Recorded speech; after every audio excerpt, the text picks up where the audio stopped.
Téléspectateurs de Tandem TV, bonjour, je suis ravie de vous retrouver pour un nouveau Fabuleux Destin, toujours avec mon amie, ma complice, mon binôme, Isabelle Didi Oliel. Bonjour Isabelle. Salut Yannick. Comment vas-tu ? Très bien, toujours un plaisir. Eh bien écoute, aujourd'hui Isabelle, on va voyager dans la vie d'un monument de la littérature, un révolutionnaire de la poésie, un combattant de la liberté, un défenseur des miséreux. Alors je pourrais continuer comme ça encore longtemps. Et d'ailleurs, sa vie est tellement riche et son destin tellement fabuleux qu'on a décidé de lui consacrer 2 volets d'un Fabuleux Destin 2. Alors Isabelle, dis-nous vite de qui nous allons raconter l'histoire. Bien Galit, il nous a fait vibrer pour un bossu, amoureux d'une étoile sur Notre-Dame de Paris. Il nous a fait haïr l'injustice et la misère dans Les Misérables. Il a révolutionné le théâtre classique et bouleversé l'art poétique, un touche-à-tout de génie à la stature universelle. Il a un boulimique du travail, un amoureux excessif et un père inconsolable. Un homme qui est rentré vivant dans la légende. Eh bien, ce soir, on va parler du fabuleux destin de Victor Hugo. Victor Hugo. Alors, ce siècle avait 2 ans. Rome remplaçait Sparte. Déjà Napoléon perçait sous Bonaparte. Et du premier consul, déjà par maint endroit, le front de l'empereur brisait le masque étroit. Alors, dans Besançon, vieille ville espagnole, jetée comme la graine au gré de l'air qui vole, naquit d'un sang breton et lorrain à la fois, un enfant sans couleur, sans regard et sans voix. Si débile qu'il fut, ainsi qu'une chimère, abandonné de tous excepté de sa mère, et que son cou ployé comme un frêle roseau, fit faire en même temps sa bière et son berceau. Cet enfant que la vie effaçait de son livre et qui n'avait pas même un lendemain à vivre, c'était moi. Et oui, c'est un poème autobiographique. Donc Victor Marie Hugo, né à Besançon le 26 février 1802. Alors, il est accueilli par ses parents, Léopold Hugo, et puis par sa mère, la belle Sophie Trébuchet. Alors, il est aussi, évidemment, il a aussi 2 frères à ce moment-là. Il a Abel et Eugène. Alors, ses parents sont des gens qui se disputent beaucoup. Évidemment, ils sont très différents. Lui, le père, un peu rustre, il est lorrain, artisan et partisan de la Révolution et de l'Empire. Et sa mère est nantaise, bourgeoise, et elle est plutôt, elle, pour la monarchie. Alors, dès la naissance, le petit Victor naît très fragile, très frêle. Vraiment, on lui donne pas l'hiver à passer. Mais sa mère va, bien sûr, évidemment, comme toutes les mères, bienveillante, et elle va faire en sorte de le réchauffer tellement sur son corps, voilà, que Victor Hugo deviendra ce Victor Hugo. Alors, ses parents, tu l'as dit, ne s'entendent pas du tout et Victor n'a que 2 ans quand ils se séparent. Alors, le divorce est très rare à cette époque et le petit garçon est trop jeune pour comprendre la situation. Il sera juste un peu secoué, mais davantage par le déménagement à répétition de la famille que par le divorce de ses parents.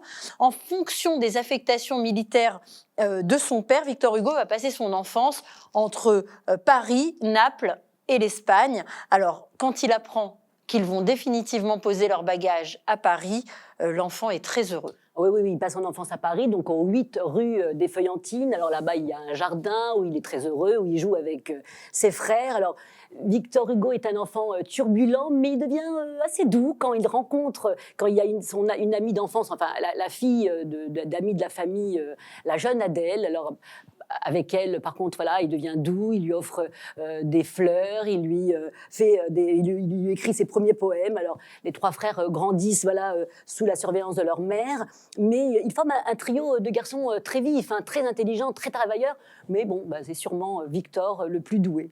Alors, la personne qui fait figure de père auprès de Victor Hugo et de ses frères, c'est son parrain, Victor Fano de la Horie, général de l'armée, qui sera impliqué à tort, on le saura après, dans un complot contre Napoléon et qui va devoir se cacher pendant 7 ans.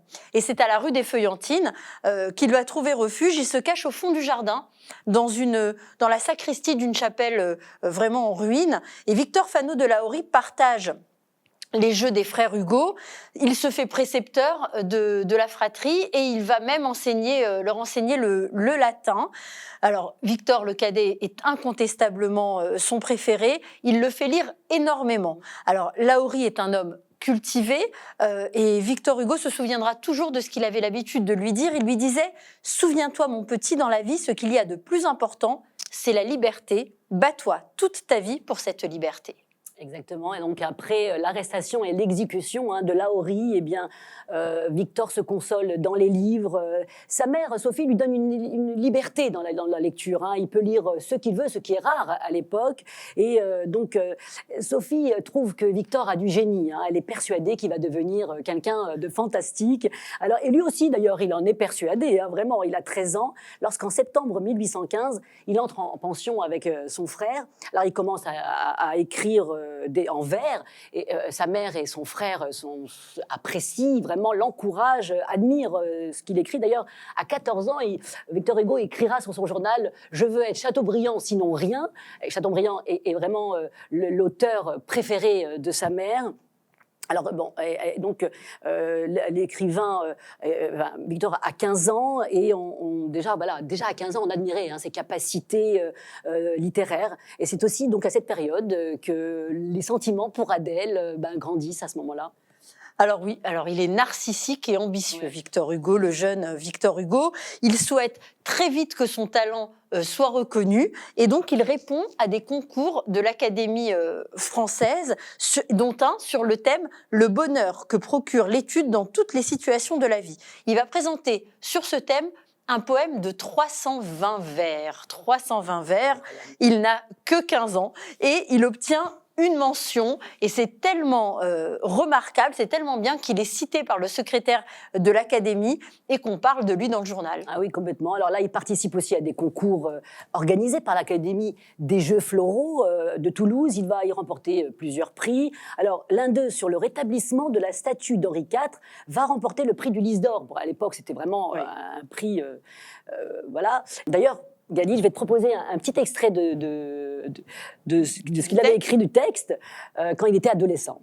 « Je voyais s'élever dans le lointain des âges ces monuments, espoirs de 100 rois glorieux, puis je voyais crouler les fragiles images de ces fragiles demi-dieux.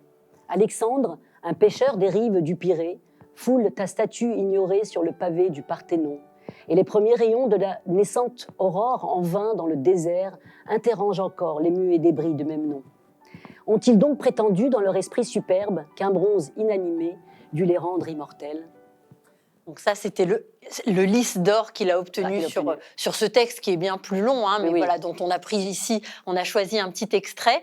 Et il va remporter 3 autres prix et il va devenir maître Jeux Floraux.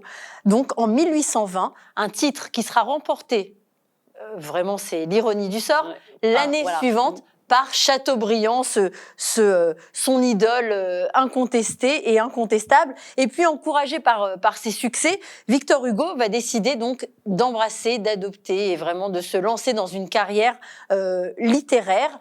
Et après avoir fondé une revue littéraire avec ses frères, en 1819, il publie son premier recueil de poèmes, Aude.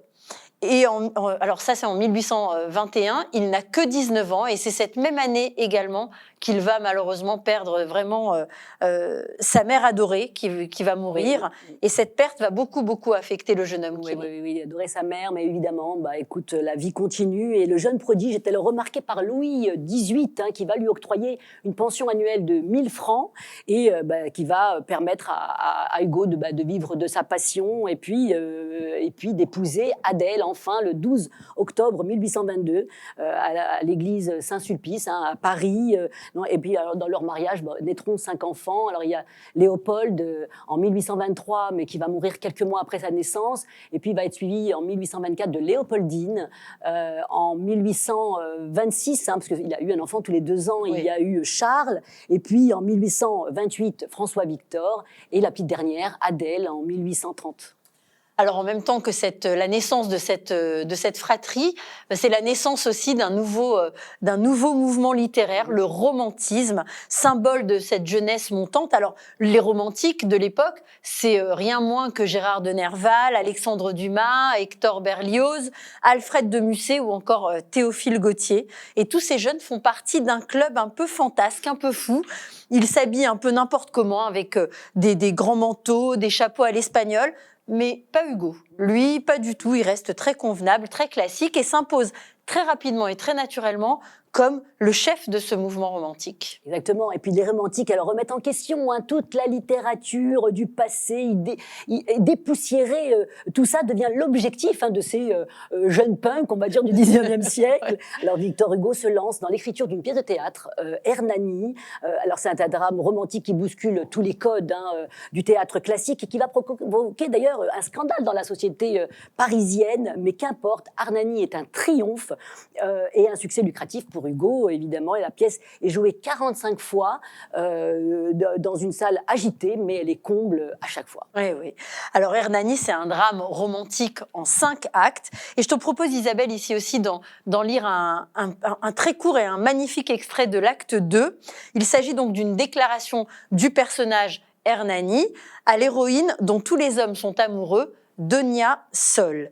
Alors, des flammes de tes yeux inondent ma paupière. Chante-moi quelques chants comme parfois le soir, tu m'enchantais avec des pleurs dans ton œil noir. Soyons heureux, buvons car la coupe est remplie, car cette heure est à nous et le reste est folie. Parle-moi, ravis-moi, n'est-ce pas qu'il est doux d'aimer et de sentir qu'on vous aime à genoux, d'être deux, d'être seuls, et que c'est douce chose de se parler d'amour la nuit quand tout repose. J'aimerais bien moi aussi recevoir des poèmes comme ça. C'était beau. Hein. Donc après ce succès, même controversé, le couple Victor et Adèle, évidemment, voient leur situation financière s'améliorer. Alors en 2 ans, et 2 ans après cette bataille héroïque, Victor Hugo, lui, s'attaque à un nouveau défi. Notre-Dame de Paris sera publiée en 1831 et sera son 2e succès public. Alors une œuvre qui est rentrée dans la légende et dans l'histoire. Qui ne se souvient pas de cette belle Esmeralda et de Quasimodo. Et puis ça atteste vraiment du génie de l'auteur. De l'œuvre et de l'auteur. Bien sûr. Alors Notre-Dame de Paris, tu l'as dit, une œuvre majeure vraiment dans l'histoire de la littérature française, une histoire de passion amoureuse dévorante de 3 hommes pour une femme, Esmeralda, 3 hommes qui n'ont pas le droit de l'aimer, mais qui ne peuvent vraiment s'en empêcher, qui ne peuvent faire autrement. Encore un drame romantique magnifique, Notre-Dame de Paris. On a là encore choisi de vous en lire, à vous téléspectateurs, un petit morceau où tout est dit si simplement et si joliment. Je laisse la parole à Isabelle. C'est que l'amour est comme un arbre. Il pousse de lui-même, jette profondément ses racines dans tout notre être et continue souvent de verdoyer sur un cœur en ruine. Et ce qu'il y a d'inexplicable, c'est que plus cette passion est aveugle, plus elle est tenace. Elle n'est jamais plus solide que lorsqu'elle n'a pas de raison en elle. Magnifique. Magnifique. Alors, donc, le lexique de Victor Hugo est accessible à tout le monde, mais c'est ça. Ouais, parce que, et en même temps, les esprits les plus fins, les plus sophistiqués peuvent y trouver de la nourriture parce que ça va au-delà, en fait, de ce que ça veut dire simplement. Poésie, théâtre, roman, aucun registre littéraire n'arrête l'insatiable Victor Hugo. C'est un écrivain qui peut toucher à tout. D'ailleurs, on dit toujours la langue de Molière. Moi, j'aurais bien dit aussi la langue de Hugo. Et on devrait dire la langue de Hugo. Alors, ce succès permet à Victor Hugo d'emménager en 1832, vraiment dans la demeure qu'on peut aujourd'hui encore visiter à Paris, place des Vosges, qui s'appelait alors la place Royale. Et c'est dans cet appartement qu'il reçoit tous ses amis romantiques. Mais Isabelle, je te propose qu'on s'intéresse quelques instants au Victor Hugo amoureux, parce que c'était vraiment une partie importante de sa vie, son histoire d'abord avec Adèle Fouché. Fouché, oui, alors Gali, on l'a dit, Victor et Adèle se connaissent depuis qu'ils sont très jeunes, depuis l'enfance, les familles étaient amies, et les adolescents qui sont devenus sont passés au jeu inoffensif, au jeu de l'amour. Et Adèle, elle est très jolie, elle a des grands yeux noirs, elle a des cheveux tout aussi noirs, elle ressemble à la brune espagnole qu'on retrouve dans ses œuvres, comme Esmeralda, comme Donia Sol. Oui. Et donc, il aime, lui, au point de vouloir, de rester vierge pour elle. Et au départ, alors les parents s'opposent à cette union, mais les amoureux se voient en cachette. Mais la passion va l'emporter. Et donc, ces deux-là vont se marier, vont fonder donc, la famille qu'on a dit, elle va s'agrandir. Mais Adèle Hugo, elle est enceinte souvent, tous les 2 ans. Elle s'ennuie un peu dans cette vie-là. Le temps est long. Et puis d'abord, Hugo, lui, ne la retrouve que pour la mettre enceinte. Voilà, pour la mettre enceinte, on va dire ça comme ça. Et puis, voilà. Elle trouve le temps long, mais lui, lui il travaille tout le temps par ça. Il travaille, il délaisse donc son Adèle dans le tourbillon que représente la rédaction, les répétitions, les représentations qui s'enchaînent. Et Adèle va se rapprocher, là, du meilleur ami et confident du couple, Charles-Augustin Sainte-Beuve. Alors, c'est un critique un peu solitaire, un peu taciturne, pas très gai, pas très vivant, mais il sait parler aux dames, il a les bons mots au bon moment. Et puis, voilà, il a les mots tendres, les mots doux, il sait écouter.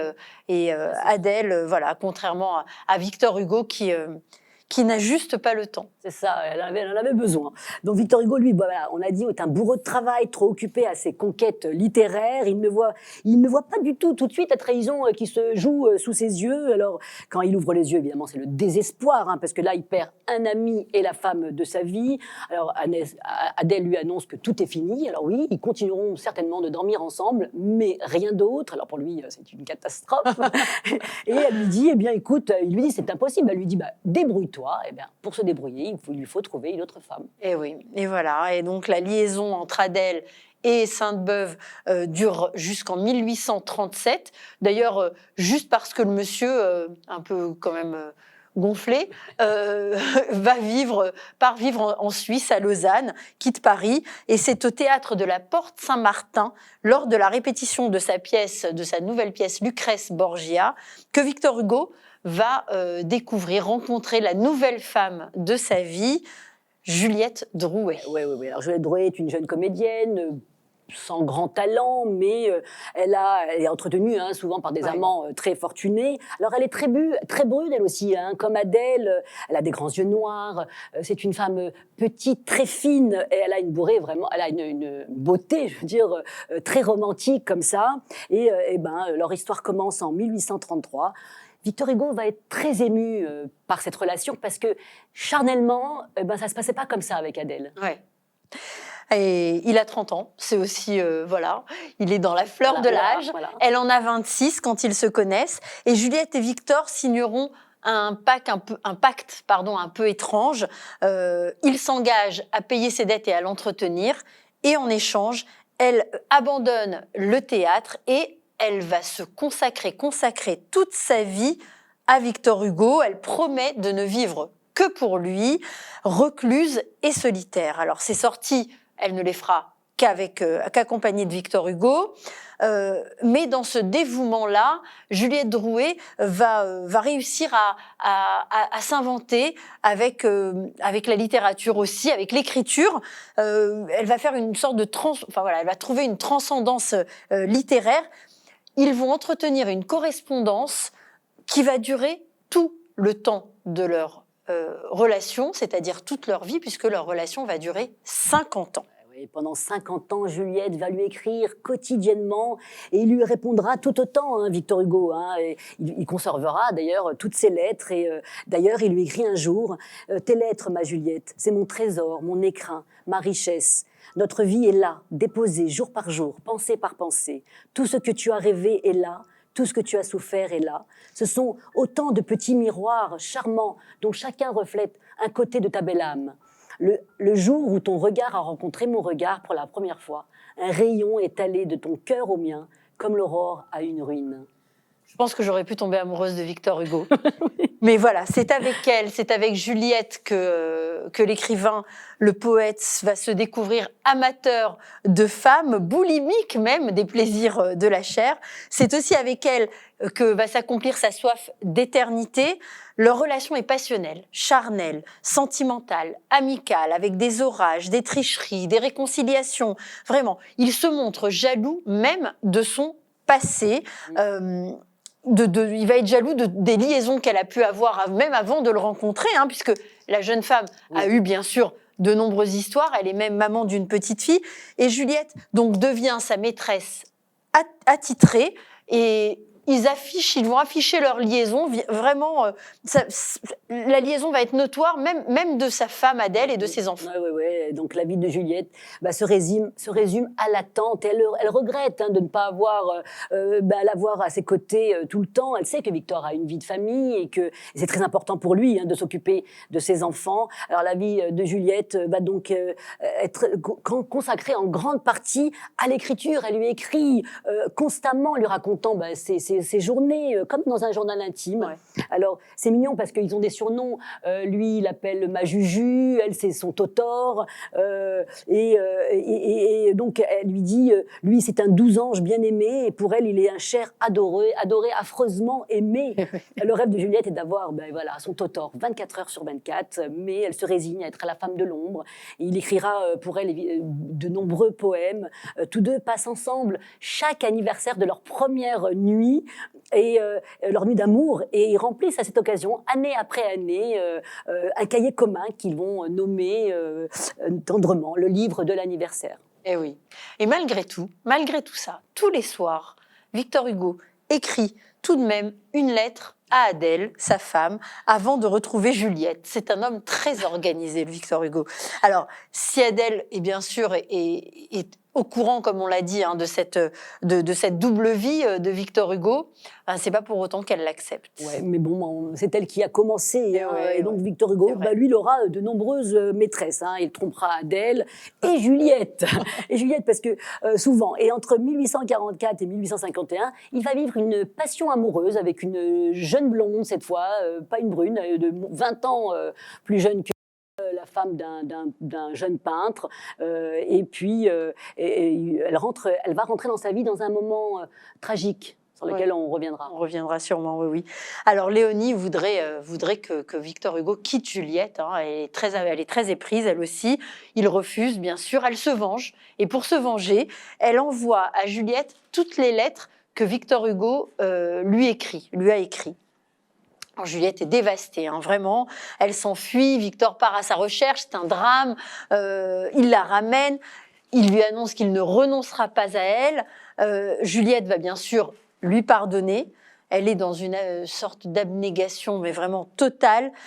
Et lui, malgré tout, il l'aimera. Il l'aimera jusqu'à son dernier jour d'un amour vraiment indéfectible. Voilà, il l'aimera et elle lui pardonnera tout. Alors, mais ce qui l'empêche pas d'écrire sur un petit carnet noir toutes ses conquêtes, d'y conserver les photos même.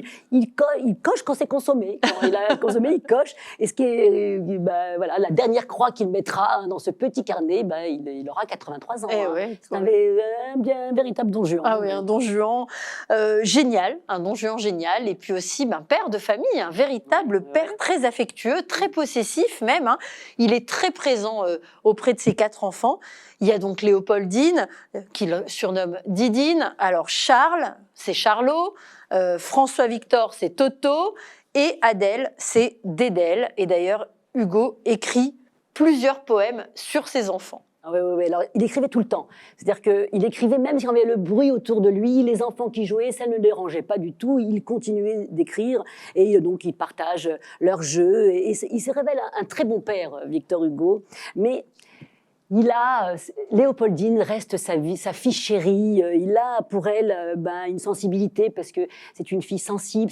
Elle est un peu poète, elle est un peu rêveuse. Il se retrouve en elle et il a quelque chose pour elle un peu plus que que les autres. Mais à 15 ans, Léopoldine, elle va tomber amoureuse et ça va être très difficile à accepter pour Victor Hugo. Ah oui, c'est même un cataclysme. C'est un cataclysme, on peut le dire, pour Victor Hugo. Mais Léopoldine est amoureuse.